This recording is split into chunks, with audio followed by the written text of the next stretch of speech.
The Fed, meanwhile, pointed to weakness in the job market. One of the big reasons to keep rates super low for at least the next 2 years is that worrying my next guest, Andrew Puzder, is the CEO of CKE Restaurants. It operates, among others, Hardee's and Carl's Jr. He's hiring right now, and you don't see anything dissuading you of that.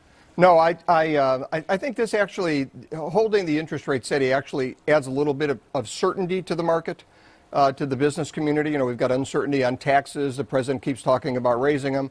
We've got uncertainty with ObamaCare coming in, going to drive the cost of employing people full-time way up. We've got uncertainty with the growth of regulations. They just seem to grow. They never seem to go away. So this at least gives business something to kind of hang their head on that isn't going to change and that's positive. But what he's saying as well is the reason he can be certain, as ever certain is in Washington these days, to keep rates low is because he's fairly certain, I guess, the economy is going to be kind of limping along for 2 years. Do you agree with that? Well, I think there's really no signs that I can see that the economy is going to pick up in the short term. You'd really need some change in policy. As I said, you can't keep telling business people, I'm going to raise your taxes, and then expect them to invest their money. You invest your after-tax income.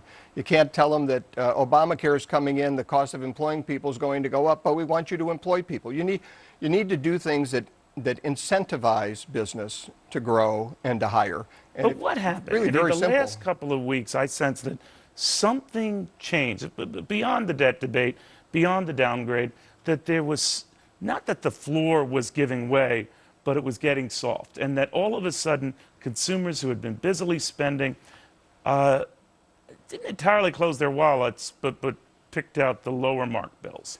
I think the S&P rating had more of an impact than a lot of people have given it credit for. It wasn't so much that they told us anything new. It's like a guy who smokes, and he thinks he may have cancer, and the doctor tells him he has cancer. Well, once he hears it from the doctor, then it becomes more of a reality. We have problems in this country with our debt. We have problems with the functioning of government. We have problems with the ability of the business community to build in this environment. And I think S&P really kind of put the cap on that, kind of recognized that. But here you were busily expanding and moving to Texas and doing all this other stuff, and you're busy hiring.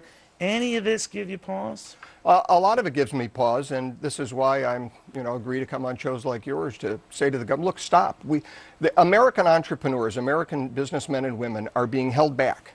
They're just being suppressed by all this government activity. If they would just step back, let go, and let the private sector solve these problems, I think you'd see unemployment go down, you'd see the economy come back, and everybody wouldn't be talking about Mitt Romney. They'd be talking about what's going to happen in the next election. So it's, By the way, Rick Perry, the governor of Texas, inching ever so close now to a presidential run.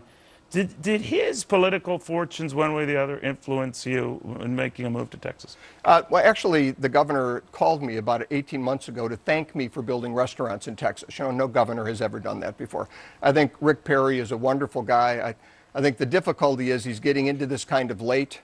We've got a strong economic candidate who's been running for president for 5 years, has a lot of money built up. Talking about Mitt Romney. Appeals to independents. So we've got a good guy. And I like Rick Perry a lot. I think but Mitt Romney's your guy. Mitt's the guy.